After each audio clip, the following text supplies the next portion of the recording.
e o fim da maldição. Então, mas as pessoas usam muito desse termo, desse jargão. Você está debaixo de maldição. Se você não fizer aquilo que a religião, que uma liderança determina, exige, e acontecer alguma coisa com você, geralmente alguém vai se levantar e dizer, olha, você está assim, está acontecendo isso deve ser maldição na sua vida. Por quê? Porque geralmente eles vão usar alguns textos isolados do Antigo Pacto e vão dizer, olha, isso que acontece com você é porque Deus pesou a mão. Porque a Bíblia diz que não há maldição sobre a vida do povo de Deus. Mas o povo de Deus está dizendo, ou se dizendo, está debaixo de maldição. Certa feita, um profeta chamado Balaão, ele foi pago para amaldiçoar o povo de Deus. E ele foi amaldiçoar. Só que quando ele chegou, Deus disse, ninguém pode amaldiçoar o meu povo. Ele teve que ir perante o rei e dizer, olha, ninguém pode amaldiçoar quem Deus abençoou. E aí o profeta disse, contra Israel não vale encantamento. Contra o povo de Deus não vale feitiçaria. Por quê, irmão? Porque o povo de Deus é um povo que não está mais vivendo em maldição. É um povo que está debaixo da bênção de Deus. Eu fico muito preocupado quando eu vejo um filho de Deus que às vezes ele passa em um lugar e ele vê lá um despacho, essa cultura religiosa que coloca lá. Eles cortam caminhos, mudam de rua. Não, eu não posso passar ali não. Por quê? Porque eu sou crente. E ali tem uma obra de maldição. Ué, mas você não crê que na tua vida não há maldição, amado? Você não crê que você é um abençoado com todas as sortes de bênçãos? Como é que você vai correr dessas coisas, com medo dessas coisas? Só vai correr por um motivo. Porque não conhece a palavra de Deus. Porque no dia que ele conhecer que nós não estamos em maldição, eles vão viver livres para a glória de Deus. Meu irmão estava com enfermidade e a liderança dizia, você está em maldição. Meu irmão chegou na época a fazer visita na nossa congregação e eles ameaçaram, olha, se você for para a igreja do seu irmão, gente, isso é um absurdo. Se você for para a igreja do seu irmão, você não vai encontrar cura para o seu problema. As portas vão se fechar, porque isso é maldição. Eu estou vendo meu irmão triste, todo cabisbaixo. Falei, por que está acontecendo?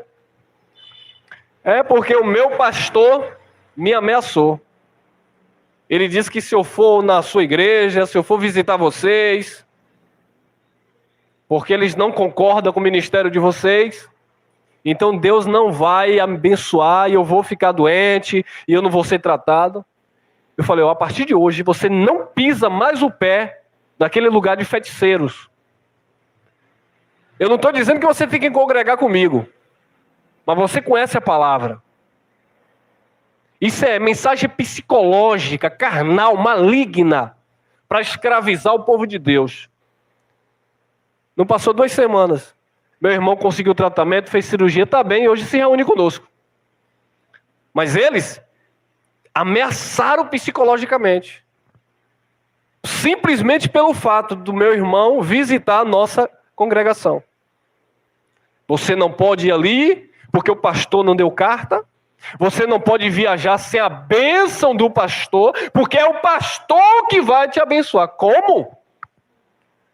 Paulo disse, nós não precisamos de carta de recomendação para vós, e nem de vós para nós, porque nós somos a carta escrita, não com tinta, mas com o Espírito Santo de Deus.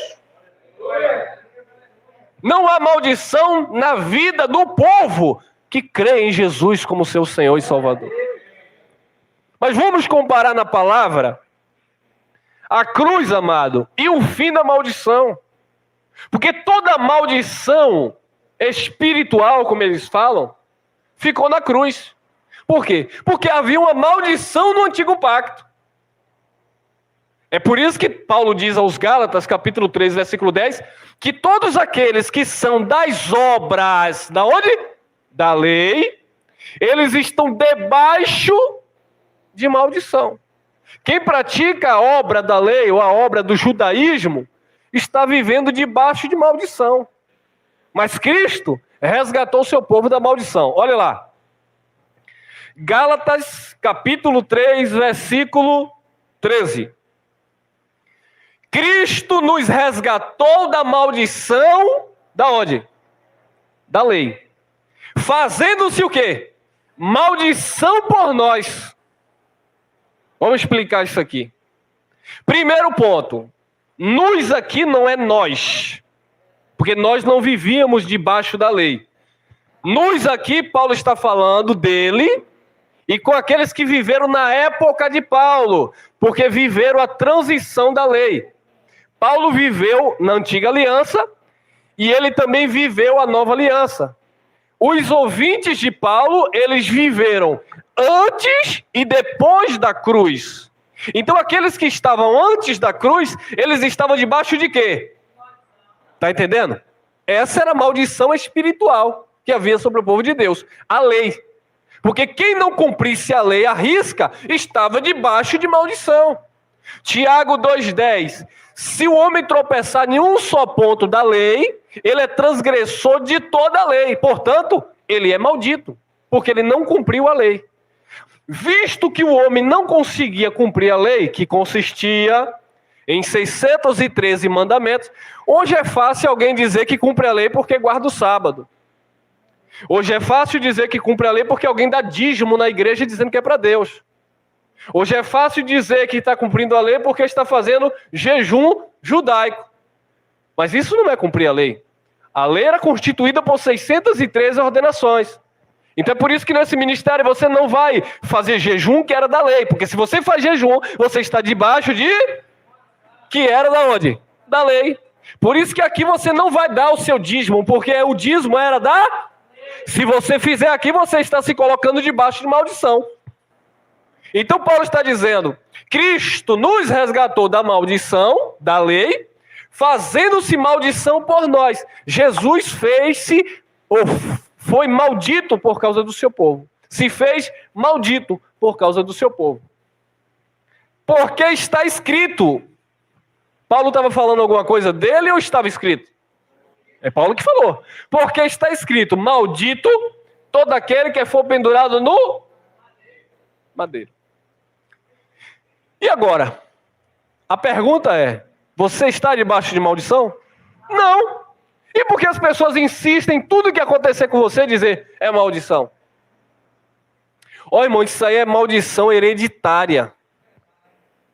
Não existe maldição hereditária sobre as vidas dos filhos de Deus. Porque em Cristo, toda maldição foi cancelada. O problema é que as pessoas espiritualizam as coisas. Por exemplo, alguém na família morreu de ataque cardíaco. Consequentemente, alguém na família também morreu. Tinha problema biologicamente, sanguíneo, tinha alguma deficiência e morreu da mesma forma. Aí ele diz assim, ó, maldição na família. 3 da família morreu de coração. Que maldição, irmão? É um problema de saúde, que se tivesse cuidado, talvez não teria acontecido. E se aconteceu, foi com a permissividade de Deus, e Deus levou no tempo dele. Mas isso não é uma maldição espiritual sobre a vida das pessoas. Mas as pessoas insistem em espiritualizar as coisas. Isso é uma maldição hereditária, é uma maldição espiritual, é uma maldição porque você não está fazendo o que Deus quer, usando os textos isolados, quando a palavra é clara. Cristo nos resgatou da maldição da lei, fazendo-se maldição por nós, porque está escrito, maldito todo aquele que for pendurado no madeiro. De onde Paulo tirou isso? Da Escritura. Ele disse que estava escrito, então ele tem que mostrar onde está escrito. Olha lá, onde estava escrito? Moisés escrevendo, Deuteronômio 21, 22. Quando também em algum homem, irmão, mas aí é em alguém, né? Quando também em alguém houver pecado digno do juízo de morte, e for morto, e o pendurares no madeiro, 23, o seu cadáver não permanecerá no madeiro, mas certamente o enterrarás no mesmo dia, porquanto o pendurado é o quê? Maldito de Deus. Então isso era na lei. O pendurado no madeiro era maldito de Deus. Assim não contaminarás a tua terra, que o Senhor teu Deus te dá herança. Então havia essa lei, que todo aquele pecador fosse digno do juízo de morte e fosse pendurado, o corpo dele não podia ficar pendurado. Tinha que ser enterrado no mesmo dia. Aí vem uma pergunta, irmão, mas Jesus não pecou, então essa palavra não é para Jesus. Essa palavra não pode também estar ligada a Jesus. Claro que pode. Por quê? Em primeiro lugar, Jesus de Nazaré, ele era um judeu. E ele estava debaixo da lei, porque ele estava cumprindo a lei. E como que essa palavra também se enquadra ou serviu para Jesus de Nazaré? Visto que Jesus de Nazaré, quando também em alguém houver pecado digno de juízo de morte. Mas Jesus não pecou para ser digno de morte. Jesus pecou para ser digno de morte? Mas aconteceu isso aqui, ó. Ele levou a maldição do seu povo. Ele estava representando o seu povo. Ele foi o substituto do seu povo. O povo que estava vivendo em maldição debaixo da lei, as maldições dos judeus, as maldições do povo de Deus recaíram sobre Jesus. Por isso Jesus se tornou maldito de Deus. Por causa do pecado da humanidade que recaiu sobre o povo de Deus. Jesus pecou não, mas ele assumiu a culpa, o pecado, as transgressões do seu povo. Quem está entendendo? Amém? Amém? Vamos caminhando.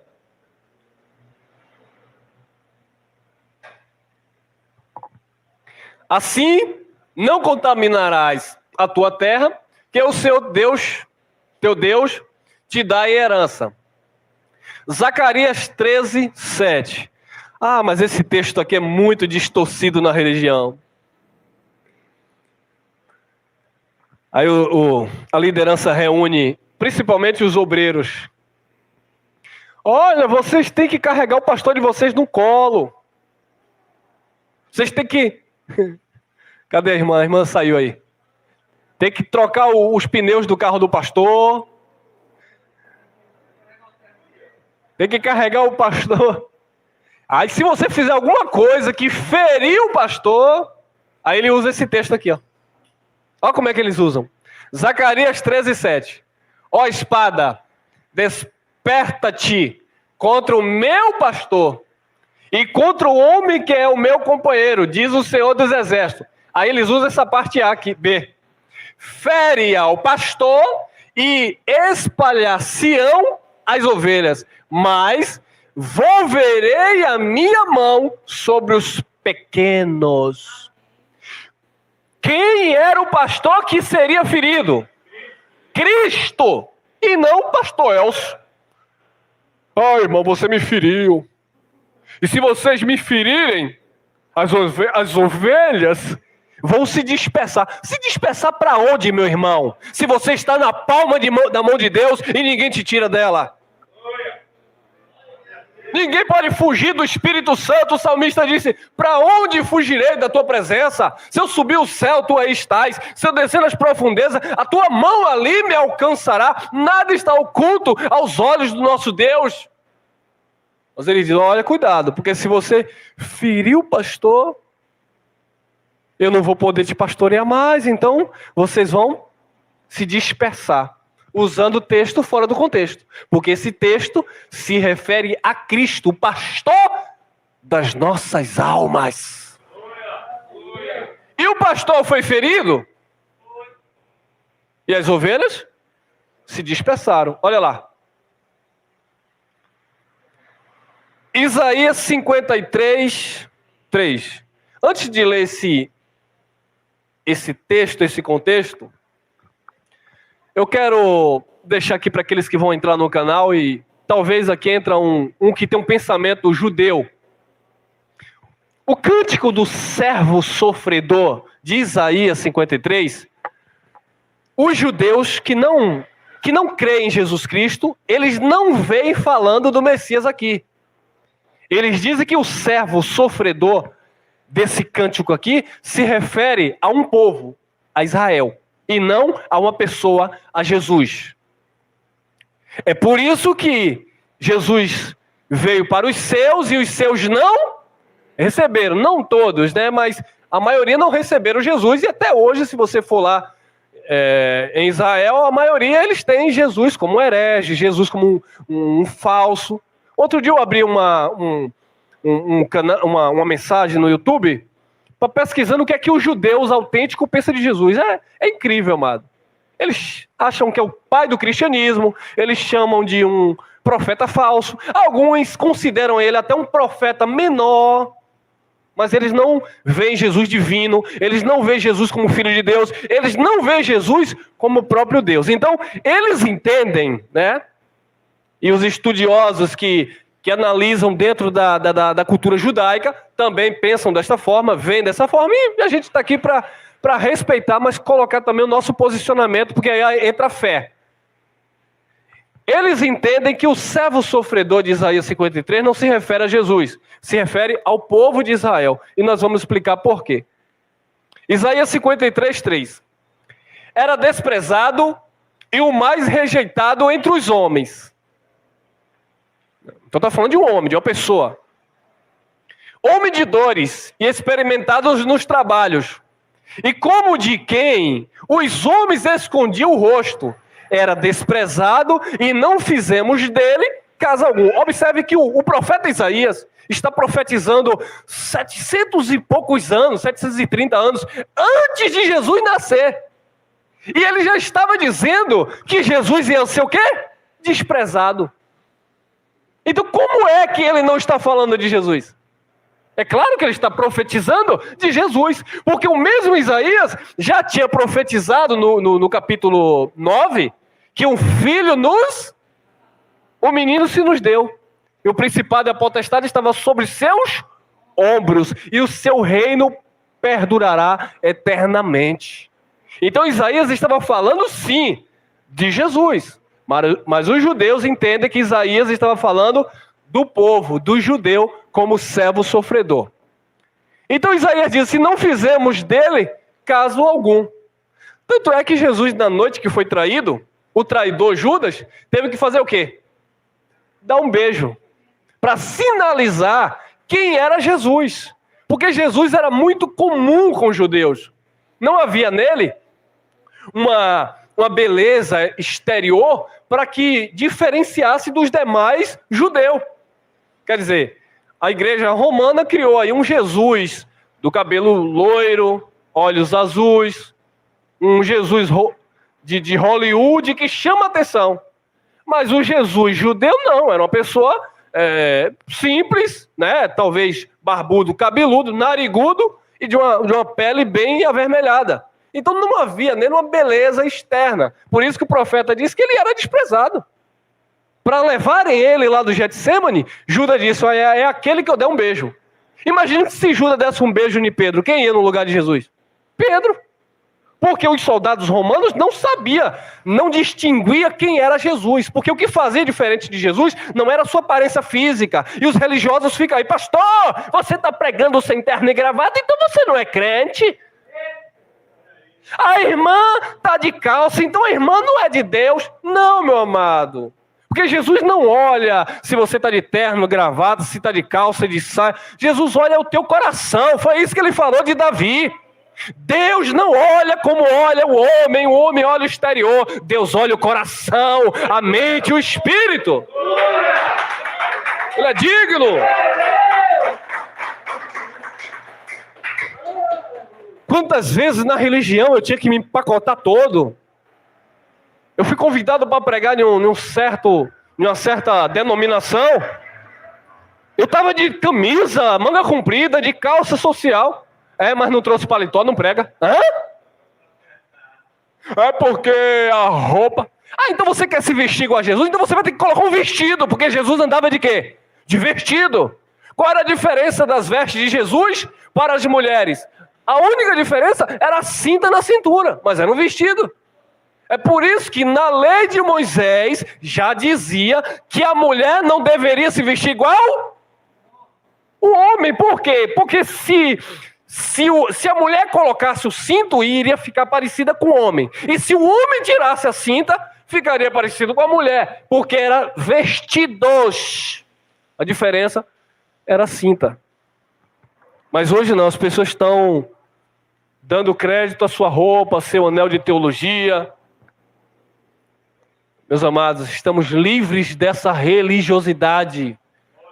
Porque não adianta você estar todo empacotado e Deus vendo hipocrisia nos corações, nas mentes. Precisamos estar puros de coração diante de Deus, amém? Porque Ele nos tornou, sim, puros. Era desprezado e o mais rejeitado entre os homens. Homem de dores, experimentados nos trabalhos. E como de quem os homens escondiam o rosto. Era desprezado e não fizemos dele caso algum. Isaías 53:4.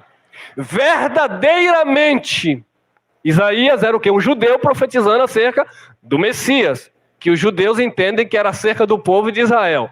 Verdadeiramente, ele tomou sobre si as nossas enfermidades e as nossas dores levou sobre, e nós, os judeus, o reputávamos por aflito, ferido de Deus e oprimido.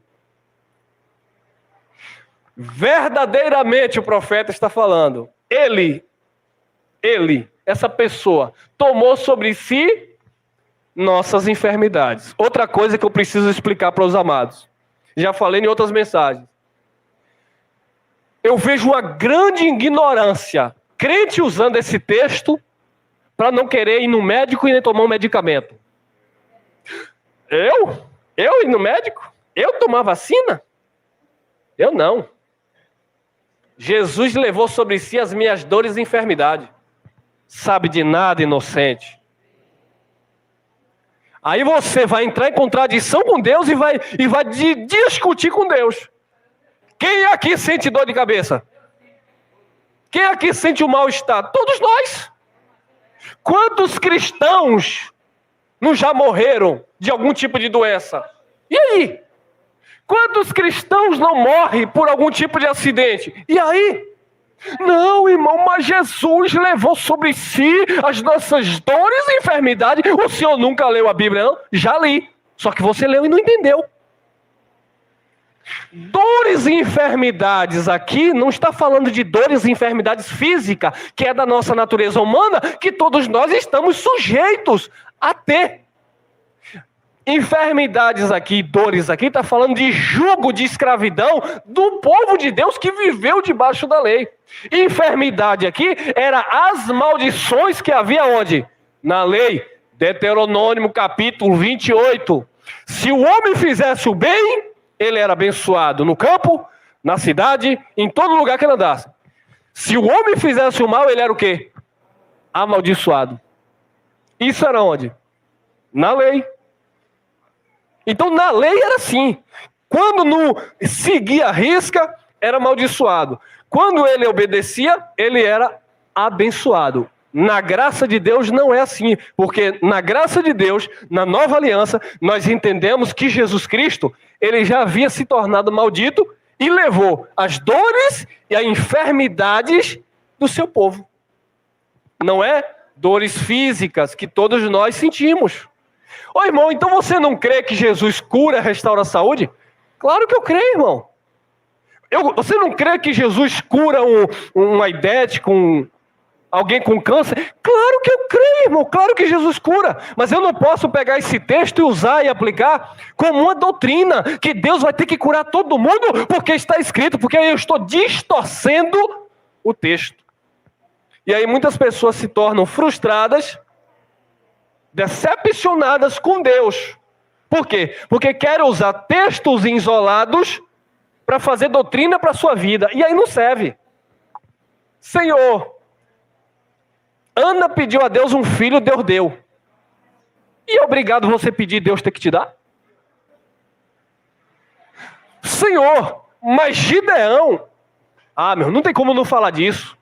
Aí os lobos pegam a Bíblia e começam a distorcer para arrancar dinheiro do povo. Gideão fez prova com Deus. Você precisa fazer prova com Deus. Eu desafio você a levar um envelope e você vai trazer R$1.000 e Deus vai operar. Deus não vai operar nada. É verdade. Que você não compra Deus. Quer ser próspero? Primeiro lugar, seja generoso. A alma generosa prosperará. E quando eu falo de generosidade, eu não estou mandando para você ficar trazendo oferta para aqui. Eu estou mandando você ser generoso na vida. Se compadeça do necessitado. Ajude o caído. Ame o próximo. Que você vai prosperar em tudo. Riquezas é dom de Deus. Deus dá quem Ele quer. Tem crente que vai morrer, nunca vai ter uma bicicleta. Verdade é essa.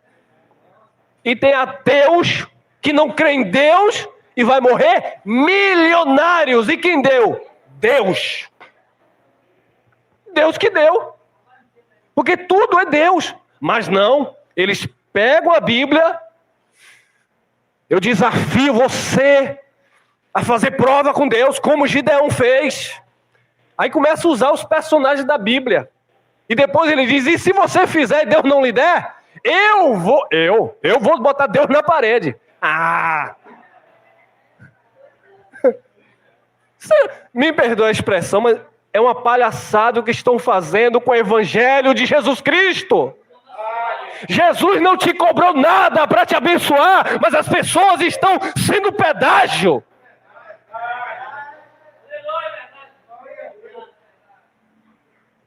Você é abençoado não pelo que você faz, mas pelo que Jesus fez.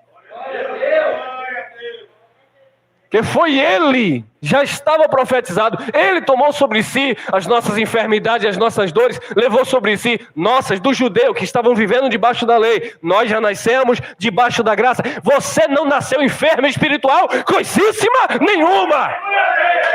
Você não nasceu debaixo de maldição.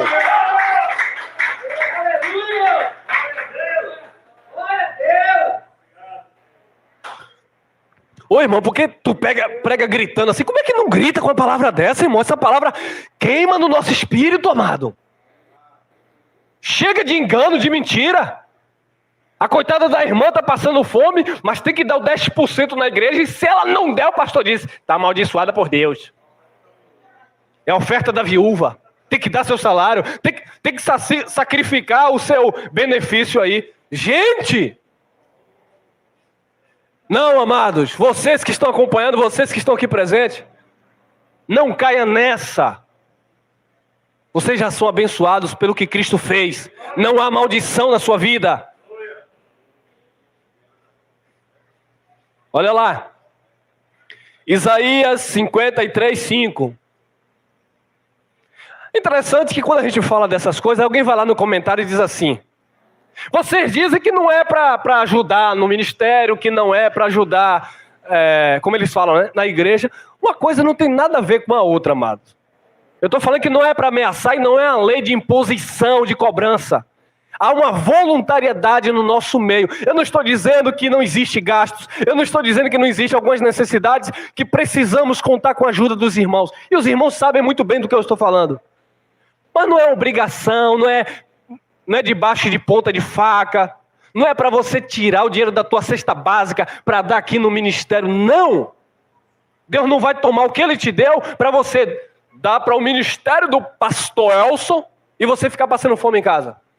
Aí depois você vai dizer, Deus, eu sacrifiquei no altar. Que altar, irmão?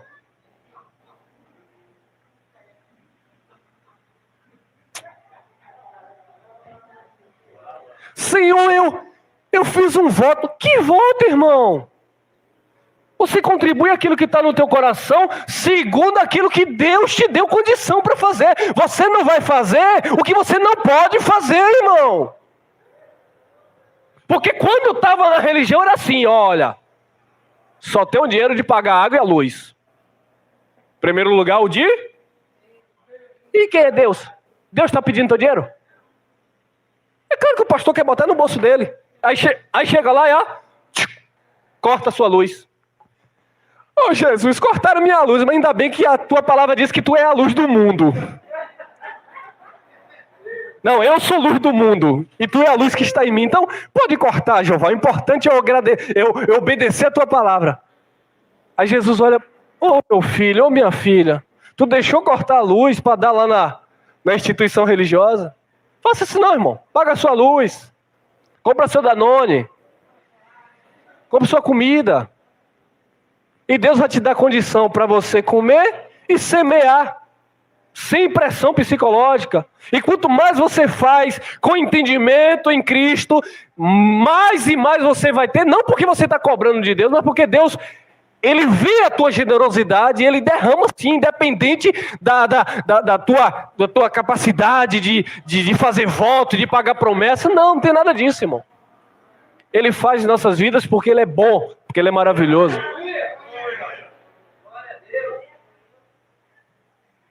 Mas ele foi ferido por causa das nossas transgressões. O que era transgressão aqui? A desobediência da lei. Então estavam debaixo de maldição.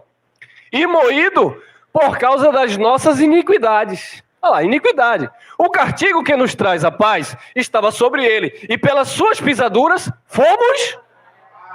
então agora os judeus foram sarados por causa das pisaduras que recaíram sobre Jesus. Porque Jesus foi o substituto do seu povo. Amém? Olha lá, 7. Ele foi oprimido e afligido, mas não abriu a sua boca. É uma mera coincidência ou não aconteceu isso com Jesus? Não abriu a sua boca. Como um cordeiro foi levado a um matadouro. Aí João disse, eis aí o cordeiro de Deus que tira o pecado do mundo. E Jesus foi levado ao matadouro. Então a profecia está falando de Jesus, de uma pessoa. Como um cordeiro foi levado ao matadouro, e como ovelha muda perante os seus tosqueadores, aqueles que o levaram para matá-lo, assim ele não abriu a sua boca. Ele não reclamou, não murmurou, e ele foi justamente cumprir o propósito que estava estabelecido sobre a sua vida.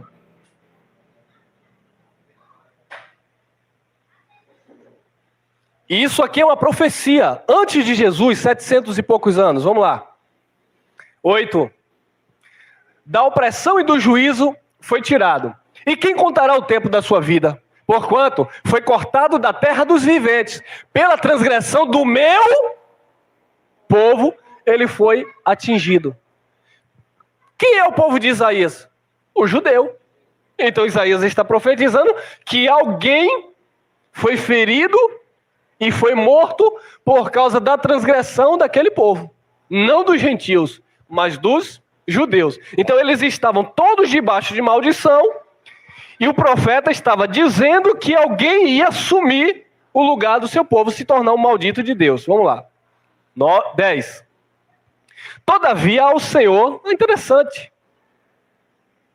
Todavia ao Senhor agradou moê-lo, fazendo-o enfermar, adoecer. Quando a sua alma se puser por expiação de quê? Do pecado, verá a sua posteridade, prolongará os seus dias, e o bom prazer do Senhor prosperará na sua mão. Foi agradável a Deus ver o sofrimento do seu filho Jesus. E por que Deus se agradou de ver o sofrimento de Jesus? Para que hoje esses filhos estivessem aqui glorificando a Ele. Para que hoje a igreja de Deus estivesse exaltando a Ele. Foi agradável a Deus, o Senhor, ver o Filho unigênito sofrer. para que muitos, não todos, porque a salvação não é para todos, para que muitos, os eleitos, predestinados em amor, aqueles que iriam reconhecer o senhorio de Cristo e o seu sacrifício, pudessem desfrutar desta riqueza de glória que é a graça de Deus em Cristo Jesus. Amém? Então, amados, como eu expliquei, os judeus, eles não entendem esse contexto como se falando de Jesus ou apontando para Jesus. Por quê? Deixa eu explicar. Porque até a aparição de Jesus de Nazaré, nenhum judeu interpretou isso como uma profecia apontando para o Messias. Até a aparição de Jesus de Nazaré. Todos os judeus, eles liam esse cântico e eles entendiam que isso aqui se referia a uma nação, a um povo. Quando Jesus vem e morre e ressuscita, o povo começa a pregar que Jesus era aquele que tinha sido profetizado. Mas os judeus, eles não viam desta forma. E por que eles não viam dessa forma? Por causa disso aqui, ó. Isaías 49, 1. Ouve-me, ilhas, e escutai vós, povos de longe. O Senhor me chamou desde o ventre, desde as entranhas de minha mãe, fez menção do meu nome. 2. E fez a minha boca como uma espada aguda. Mas a palavra de Deus que ela é viva e eficaz, mais penetrante do que espada. Então eles entenderam mal. E eles dizem que nós que interpretamos mal. Fez a minha boca como uma espada aguda. Com a sombra da sua mão me cobriu. Me ungiu, me guardou. E me pôs como uma flecha limpa. E me escondeu na sua aljava. Olha, observe a leitura em figura de linguagem. Diz que ele foi pego como uma flecha limpa e guardada na sua aljava, para um dia ser lançado. Na plenitude dos tempos, nascido de mulher, nascido sob a lei, Jesus nasceu para resgatar, redimir os que estavam debaixo que estavam em maldição. Agora, no 3, é que eles têm essa tese que está falando de Israel e não de Jesus. E me disse, tu és meu? És Israel, aquele por quem hei de ser glorificado.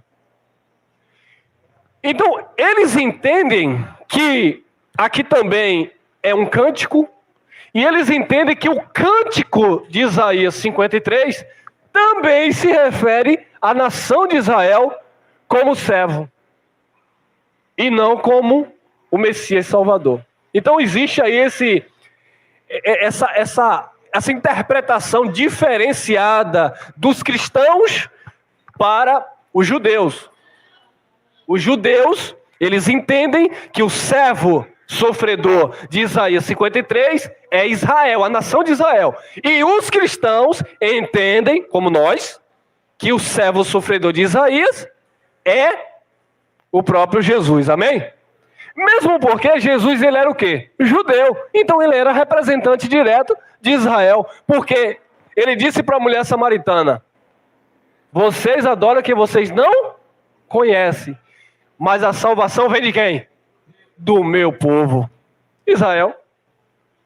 Porque Jesus era a salvação daquele povo, amém, amados? Olhe lá. Atos dos Apóstolos, capítulo 8, versículo 26. E o anjo do Senhor falou a Filipe dizendo, levanta-te e vai para o lado do sul, ao caminho que desce de Jerusalém para Gaza, que está deserta. Atos 8, 27. E levantou-se e foi. E eis que um homem etíope, olha, um gentil aqui, não era judeu, eunuco, mordomo de Candace, rainha dos etíopes, o qual era superintendente de todos os teus tesouros, e tinha ido a Jerusalém para quê? Para adoração. Então, esse eunuco, ele era superintendente de todos os bens de Candace, a rainha dos etíopes. Então esse homem era um homem importante, era um homem que tinha uma grande responsabilidade, ele era etíope, ele não era judeu, mas ele adorava a Deus. E ele adorava a Deus aonde? Em Jerusalém.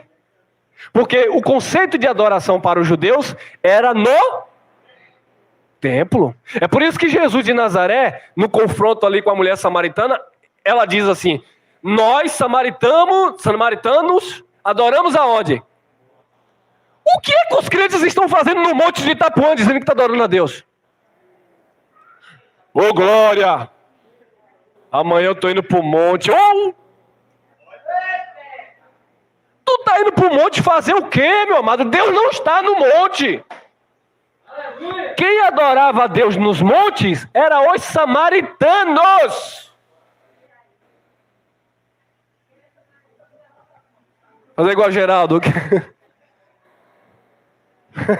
Quem é samaritano, levanta a mão. Tu não é samaritano não, irmão. Os samaritanos adoravam a Deus nos montes.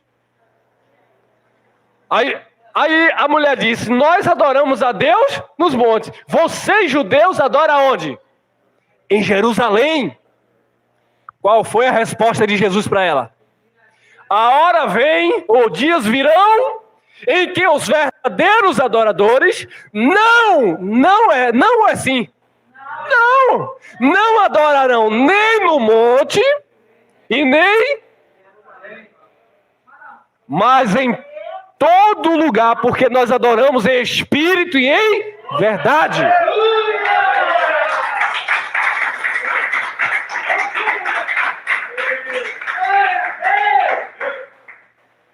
Nós adoramos em espírito e em verdade, amado.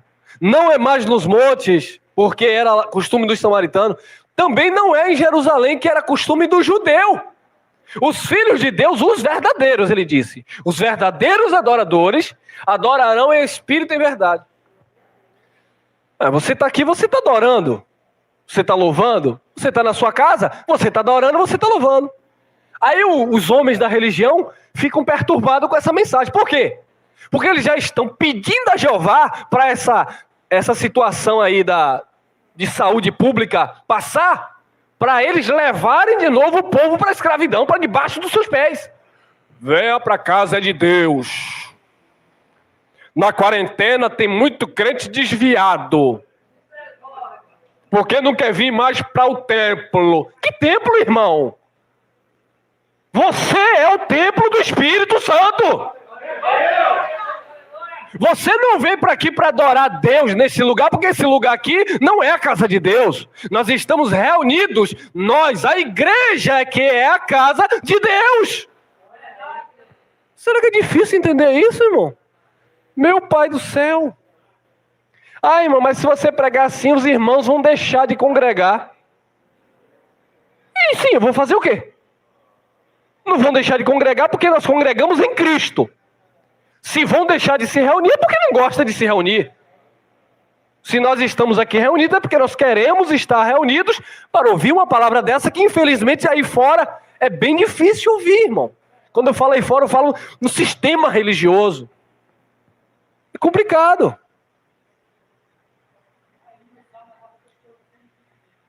Então, o eunuco, ele estava indo para Jerusalém, porque era o conceito de adoração para os judeus. Adorava no templo. E ele estava indo para Jerusalém, o templo estava de pé. Agora, em 70, o templo caiu. E esse eunuco continuou indo para onde? É claro que ele não continuou indo, porque ele já sabia o que era adorar a Deus em espírito e em verdade. Amém? Vamos lá. Atos 8, 28 a 30. Regressava e, assentando-se no carro, lia quem? Então o eunuco, ele estava regressando de Jerusalém, e ele, assentando-se no carro, ele lia o profeta Isaías. Que interessante. Está ele ali lendo o profeta Isaías, e Deus vendo. Aí de repente, Filipe disse: rapaz, eu vou fazer missão agora. Tá vindo aí um eunuco superintendente da rainha dos etíopes. Eu vou lá porque esse tem. Eu vou ganhar esse varão para Jesus. Porque é assim que os religiosos fazem. Não aguenta ver um irmão com um carro bom, que já começa, ô glória, vem irmão, eu te dou logo um carro. Tu vai ser logo vice-pastor-presidente. Para quê? De olho no dinheiro do irmão. Aí no dia que o irmão trancar a mão para ele, ele diz, esse irmão é mão de vaca, viu? É assim que eles fazem, irmão. Não estou generalizando, mas tem muito interesseiro. Eu já falei e vou repetir, meu amado. Deus vai sempre enviar pessoas de várias classes sociais para o nosso meio, classes sociais. Ricos, bastardos, ou pessoas mais humildes, mais simples. A minha esposa sabe muito bem disso, nós conversamos. Nós tratamos todo mundo de igual forma. E quem chega aqui com o narizinho empinado porque tem condição financeira e tenta nos comprar amizade para achar que nós vamos abandonar os nossos irmãos mais humildes, está enganado. Aí cai fora, não fica. Porque todos nós somos iguais diante de Deus. E ao contrário, os mais fortes, que têm mais condição, nós incentivamos a sustentar e ajudar aqueles que precisam. É isso que é evangelho. Se não for isso, vocês podem ir embora. Eu entendo o evangelho assim, porque é isso que é o evangelho. Já chegaram alguns aí, querendo só estar com minha esposa, passeando. Vamos na praia, minha irmã. Ô, meu irmão. Que negócio é esse? É amizade verdadeira, amém. Mas não vem pra cá com negócio de hipocrisia porque tem uma condição financeira achando que vai nos comprar não, irmão. Nós não somos Balaão que vendemos nosso ministério porque alguém chega e para um carrão aí. É claro que muitas vezes nós damos uma atenção especial a certas pessoas que estão vindo, independente de situação financeira, porque dinheiro não é tudo. Às vezes as pessoas têm até condição financeira. Nós estamos passando por um momento difícil psicologicamente, emocionalmente, e a gente tem que parar com essa pessoa, tá ali conversando, sabe, ajudando de alguma forma para que essa pessoa, sabe, ganhe um ânimo novo. Não tem nada a ver em uma coisa com a outra. Amém? Então Filipe não disse, eu vou porque esse eunuco aí, ele é próspero, ele é abençoado, e eu vou mamar alguma coisa. Não. Filipe foi porque o anjo do Senhor disse, vá. Filipe foi transladado, sumiu de um lugar e apareceu já perto do eunuco. Olha lá. Regressava e assentado no seu carro, lia o profeta Isaías. E disse quem? Disse o Espírito a Filipe, chega-te e ajunta-te a esse carro. O Espírito Santo disse a Filipe, chega-te e ajunta-te a esse carro. E correndo Filipe, ouviu que lia o profeta Isaías e disse, entendes tu que lês? Você está entendendo o que você está lendo? Atos 8:31. E ele disse, o eunuco disse, como poderei entender se alguém não me ensinar? Então tem que ter alguém para ensinar, né, irmão? Como é que as pessoas vão entender a graça se você não ensinar a graça de Deus? Como é que as pessoas vão entender que dízimo não é dinheiro, que era para os judeus, se você não estiver disposto a ensinar? Como é que as pessoas vão entender que não precisa você jejuar para santificar, porque Jesus já te fez santo pelo Espírito dele que está em você? Como é que as pessoas vão entender que Deus não habita em templo feito por mão de homem, que Ele habita em nós, se você que está ouvindo essa palavra não se esforçar para falar para as pessoas essas palavras? Alguém vai ter que ensinar. Quem edifica é o Espírito Santo, quem testifica é o Espírito Santo, mas Ele vai usar pessoas.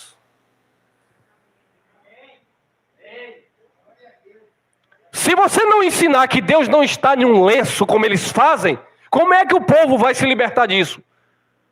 Se você não ensinar que o poder de Deus não está em um óleo que comprou em um supermercado, como é que o povo vai parar de procurar essas pessoas atrás de óleo, de azeite? As pessoas estão deixando de viver Cristo para viver objetos, viver elementos, viver coisas. Então nós precisamos ensinar, aprender para ensinar a palavra de Deus para o povo se libertar. Como poderei entender se alguém não me ensinar? Ele estava lendo o quê? Profeta Isaías. Ele estava lendo que capítulo que nós conhecemos? 53. Mas ele estava entendendo? Não. E quem foi ensinar para ele? Filipe. E quem mandou Filipe ensinar? O Espírito. Porque se o Espírito não confirmar, se o Espírito não edificar, se o Espírito não ensinar, em vão você vai pregar as Escrituras. Porque é o Espírito que vai confirmar a palavra, amém? E rogou a Filipe que subisse com ele, que subisse e com ele se assentasse. Sente aqui, Filipe, me ensine aqui o que quer dizer essa palavra, olha lá. Atos 8:32. E o lugar da Escritura que lia era este, olha lá onde ele estava lendo. Foi levado como ovelha para o matadouro, e como está mudo o cordeiro diante do que o tosqueia, assim não abriu a sua boca. Isaías 53, 7 e 8. Atos 8:33. Na sua humilhação foi tirado o seu julgamento. E quem contará a sua geração? Porque a sua vida é tirada da terra. Então, o eunuco, ele estava lendo justamente Isaías capítulo 53. E aí, como ele não entendia, como os judeus acham que está falando de Israel, o eunuco também não entendia. Alguém tinha que ensinar. E aí ele pergunta, Atos 8:34. E respondeu o eunuco a Filipe e disse, rogo-te, de quem diz isto o profeta? De si mesmo ou de algum outro? De quem é que o profeta está falando isso? Alguém ia ter que ensinar. Atos 8:35. Então, Filipe abriu a sua boca e, começando nesta escritura, lhes anunciou quem? A Jesus. Então Filipe agora interpretou Isaías 53 para o eunuco, que o que ele estava lendo se referia a Jesus, o sacrifício que Jesus iria passar, o sacrifício que Jesus iria fazer, e no contexto aqui de Atos, o sacrifício já tinha sido feito. Então, Filipe está lendo a passagem de Isaías já depois da obra consumada, mas ele não sabia. Assim estão os filhos de Deus hoje nas igrejas. Todo mundo dizendo, olha, eu estou buscando a salvação quando Jesus salvou na cruz. Eu estou no culto de libertação quando Jesus libertou na cruz.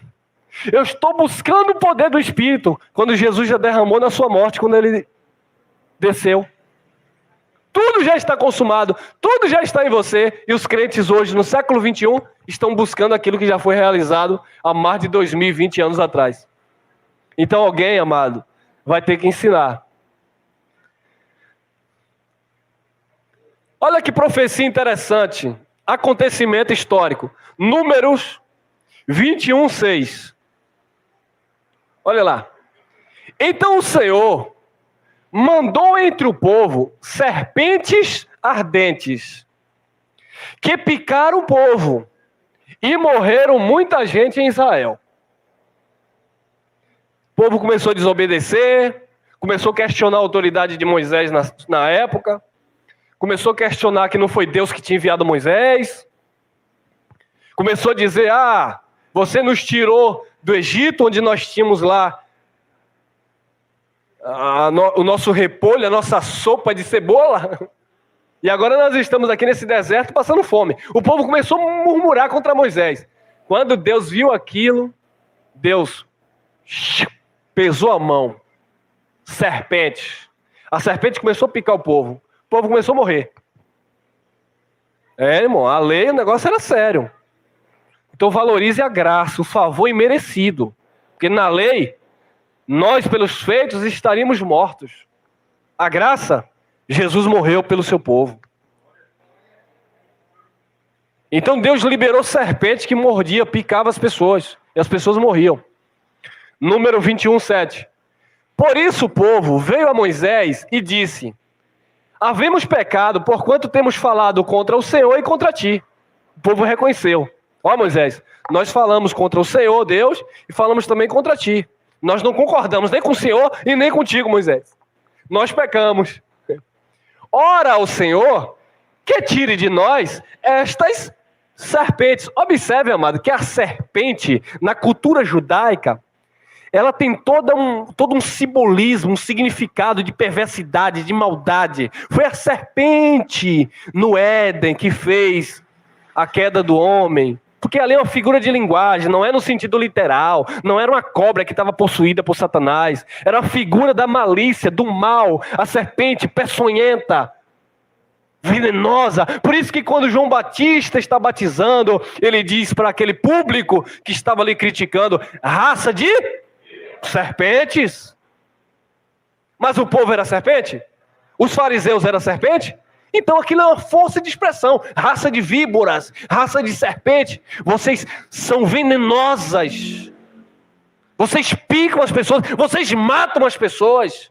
Por isso que Jesus disse deles. Foi deles que Jesus disse. João 10:10. O ladrão não veio senão para matar, roubar e a destruir. De quem Jesus está falando? Das raças de serpentes dos fariseus. Falsos pastores. Que quando viam as dificuldades, eles fugiam e deixavam as ovelhas. Porque eles não entraram legalmente pela porta, que é Cristo. Aí Jesus disse: eu sou o bom pastor. E o bom pastor dá vida pelas ovelhas. Então serpente tem todo esse significado. Mas foi Deus que enviou as serpentes, sim, claro. Assim como aconteceu no Éden, irmão.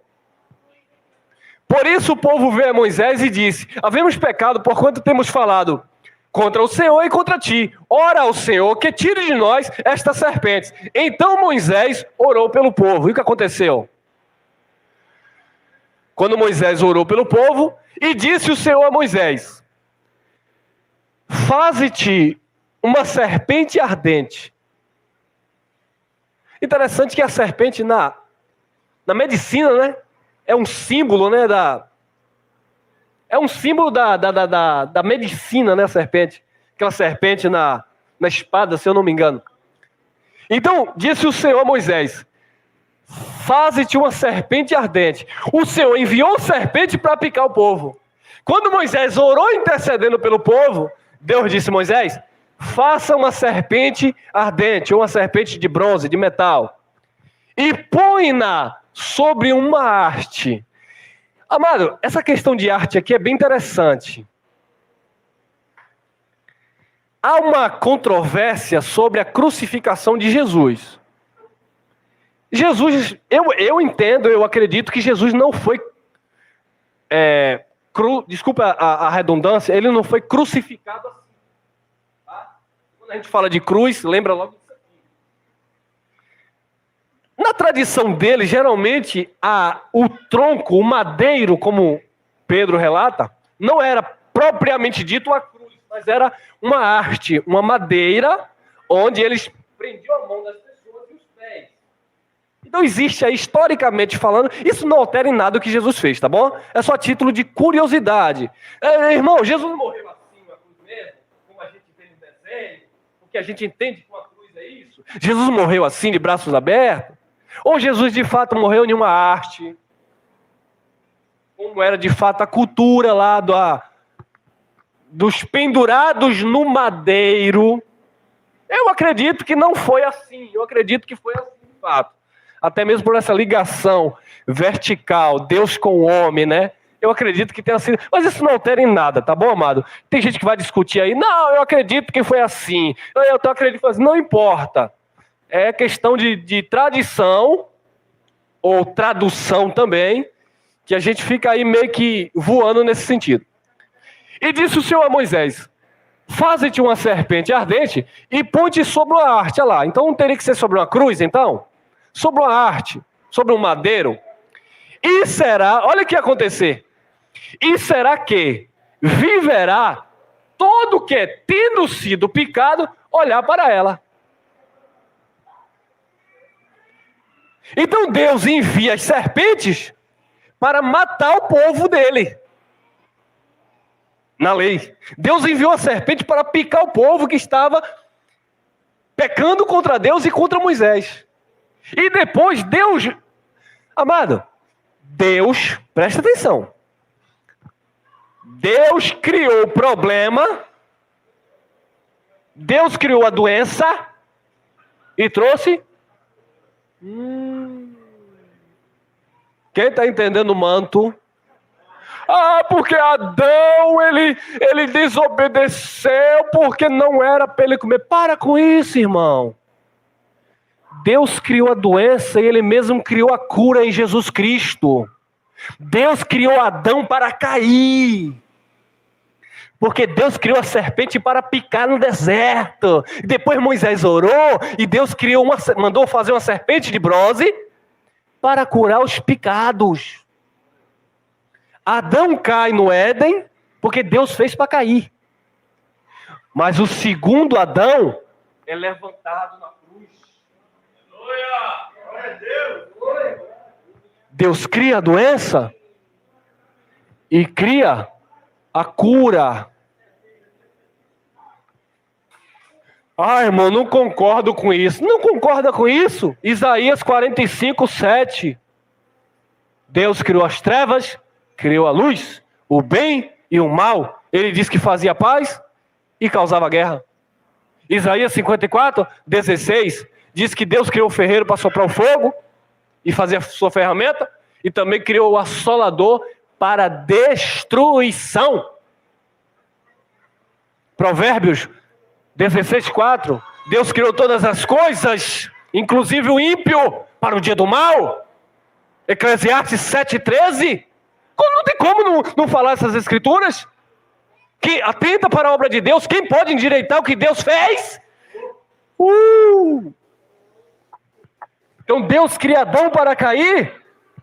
E Paulo diz em Romanos 5:12, mas o segundo Adão vem para restaurar. Deus cria Adão, o homem da terra, e Paulo fala em 1 Coríntios 15, mas ele cria o Adão, cria não, que ninguém criou Jesus, ele existe. E Deus envia Jesus, o Adão espiritual, assim como são os carnais, assim são os... Quem é espiritual aqui? Amém? Você é do segundo Adão e não do primeiro. Então Deus envia as serpentes e pica o povo. Depois Deus manda Moisés criar uma serpente de metal. E todos aqueles que eram picados. E disse o Senhor a Moisés: faze-te uma serpente ardente e põe-na sobre uma haste. E será que viverá todo o que, tendo sido picado, olhar para ela. A serpente picou, olhava para a serpente que Moisés levantou. E era curado imediatamente. Aquilo era o que, irmão? A lei era o que? Hebreus 10? Sombra. Aquela serpente tipificava quem? As serpentes que picavam as pessoas tipificavam a maldição, o pecado adâmico. A serpente que estava na haste, que quando as pessoas olhavam eram curadas, tipificava Jesus. E quem vai dizer isso? Ele mesmo, com a palavra, Jesus de Nazaré. Daqui a pouco. Números 21, 9. E Moisés fez uma serpente de metal e pô-la sobre uma haste. E sucedia que, picando alguma serpente a alguém, quando esse olhava para a serpente de metal, vivia.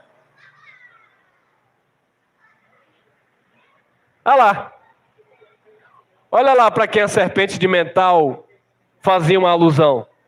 João capítulo 3, versículo 14 e 15. E como Moisés Ah, então Jesus está falando de Moisés.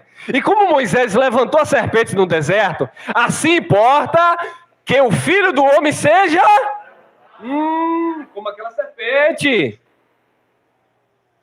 Porque o pecado aí estava o quê? Matando na época de Jesus. O ministério de Moisés aí matava, que era a lei de Moisés. Ministério de condenação e morte.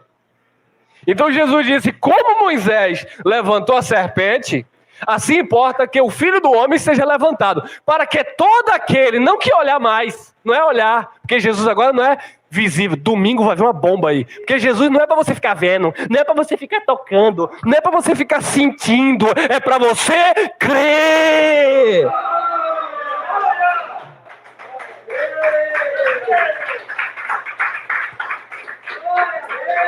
Domingo tem um mocotó aí, irmão.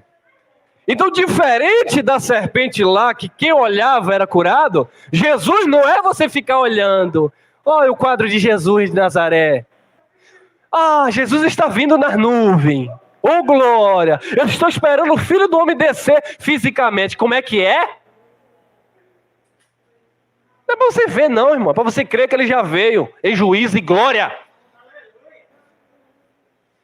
E como Moisés levantou a serpente no deserto, assim importa que o Filho do Homem seja levantado, para que todo aquele que nele crê não pereça, mas tenha vida eterna. Não é apenas mais ser curado da picada da serpente, agora é viver eternamente aquele que crê em Jesus. E só crê quem Deus compartilhou da fé, porque a fé é um dom e pertence aos eleitos. Jesus vai continuar falando. João 12, 32, 33.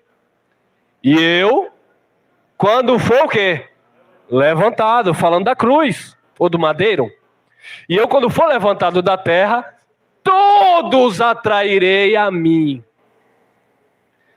O mundo inteiro sabe que um dia, um homem chamado Jesus, ou Yeshua HaMashiach, como eles queiram, Joshua, um dia lá, ele foi lá para o Gólgota e foi pendurado. Todos Jesus atraiu para ele. Jesus é o divisor de águas. Crê ou não crê, Jesus mudou o calendário. Jesus mudou a história.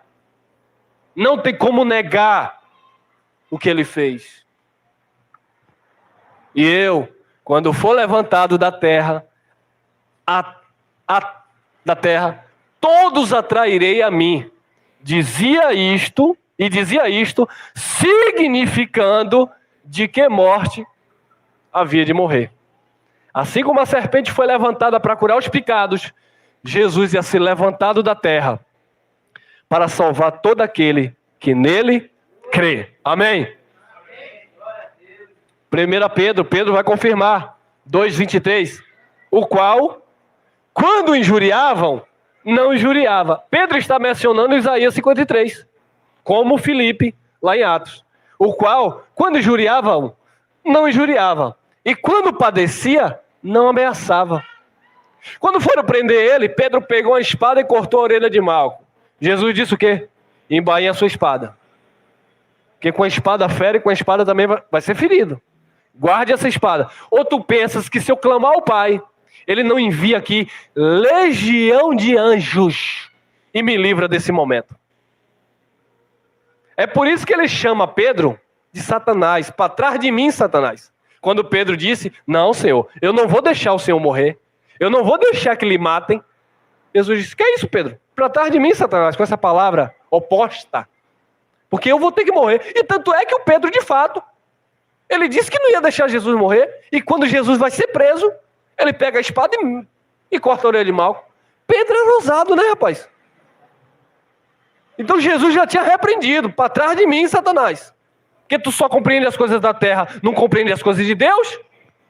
E na noite que ele foi traído, Pedro vai, de fato, pega a espada e faz aquilo que ele disse que ia fazer. Não ia deixar Jesus morrer. Jesus, guarda a sua espada. Porque eu vou ter que morrer como está escrito, determinado. Aí ele reconhece. o qual, quando injuriava, não injuriava. Quando o injuriavam, não injuriava. E quando padecia, não ameaçava, mas entregava-se àquele que julga justamente. Entregava-se a Deus. Por isso que ele disse: Pai, a ti eu entrego o meu espírito. E ali ele respira fundo e diz: Tetelestai, está consumado. Ele se entregou àquele que julga justamente. Amados, desculpe que eu estou falando um pouco rápido, porque esse assunto é bem extenso, então para não passar muito do horário, vamos terminando. 1 Pedro 2,24. Levando ele mesmo em seu corpo os nossos pecados sobre o quê? Sobre a cruz? Ou madeiro? Como eu falei, uma coisa não altera o efeito da outra. Então, Jesus levou sobre o seu próprio corpo.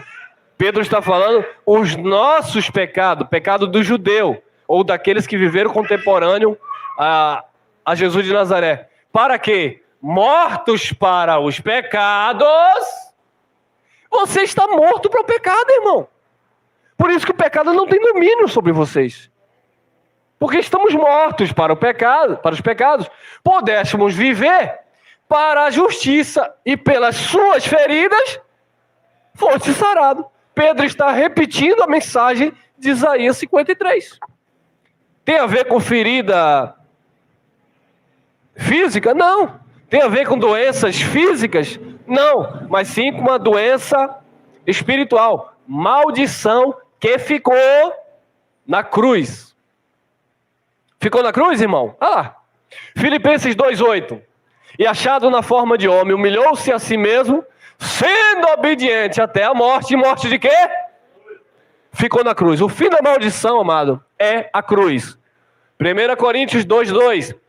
Porque nada me propus saber entre vós, senão a Jesus Cristo. E este, o histórico, Nazareno, crucificado. Porque toda maldição ficou na cruz. Somos uma nova criatura. É o que Paulo está falando. Efésios 2,16. E pela cruz, ou madeiro, reconciliar ambos com Deus, ambos, judeus e gentios, ambos com Deus em um quê?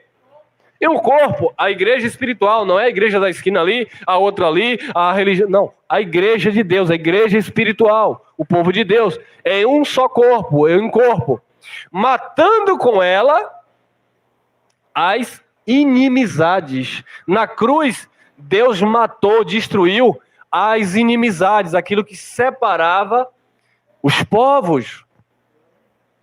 Vamos continuar. Colossenses 1:20. E que havendo por ele feito a paz pelo sangue da sua cruz, por meio dele reconciliar-se consigo mesmo todas. Isso é interessante, viu, irmão? Reconciliar-se consigo mesmo todas as coisas. Será que Deus reconciliou algumas coisas? Ou todas?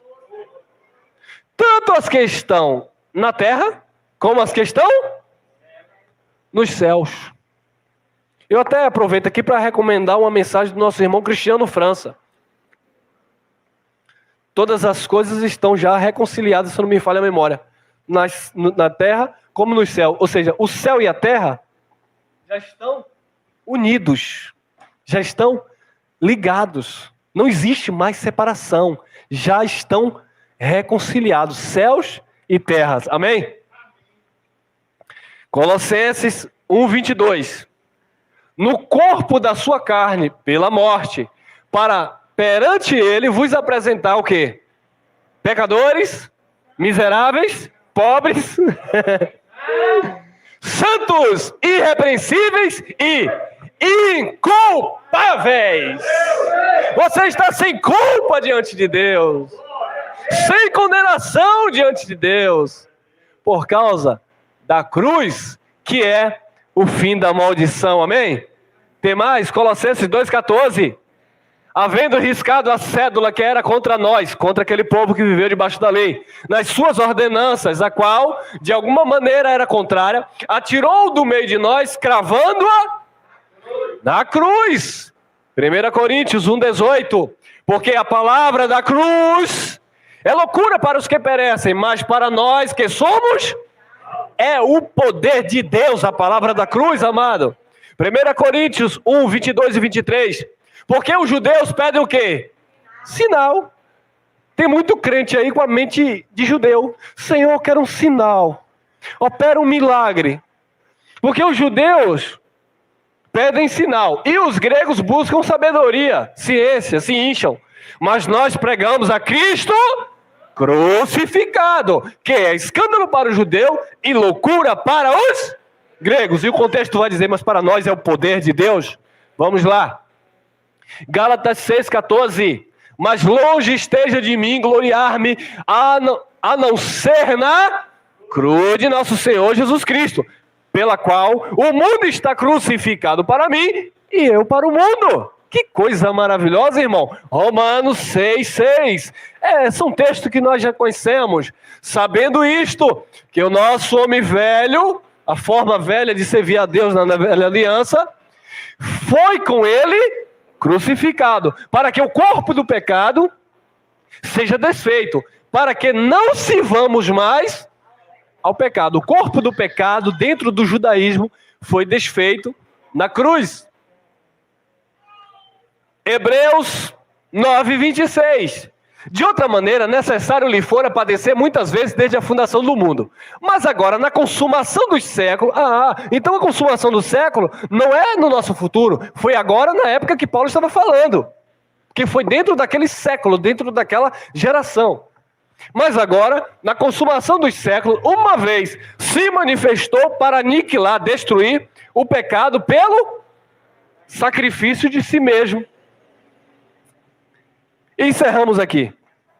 Hebreus 12:2. Olhando para Jesus. Se você olhar para a religião, você nunca vai se ver abençoado, nunca vai se ver perfeito, sempre vai se ver em pecado. Mas quando você passar a olhar para Jesus, e olhar para Jesus é olhar para onde? Para a cruz, para o que ele fez na cruz. Olha lá, olhando para Jesus, autor e consumador da fé, o qual, pelo gozo que lhe estava proposto, suportou o quê? A cruz, desprezando a afronta, assentou-se à destra do trono de Deus. Por isso que esse nome está acima de todos os nomes. E quando está se referindo a esse nome, que é o nome de Yeshua, ou ao nome de Jesus, como nós conhecemos, todo joelho se dobrará, não está falando de um nome de cartório brasileiro, ou de um cartório judaico, está falando de um caráter, está falando de uma personalidade, está falando de um governo, de um senhorio que é o Senhor Jesus Cristo. E a esse nome todo joelho se dobra e toda língua confessa que Ele é o Senhor absoluto. Amém, amados? Graça e paz. Que o Espírito Santo continue te alimentando, te enriquecendo desta maravilhosa graça. Só aproveitando aqui, dia 12 e 13 de setembro, próximo mês, estaremos aqui com o nosso irmão em Cristo, o embaixador Geraldo Moraes e sua digníssima esposa, para estarmos compartilhando desta palavra maravilhosa, digna de toda aceitação. Amém? Até a próxima, permitindo o nosso Papai do Céu.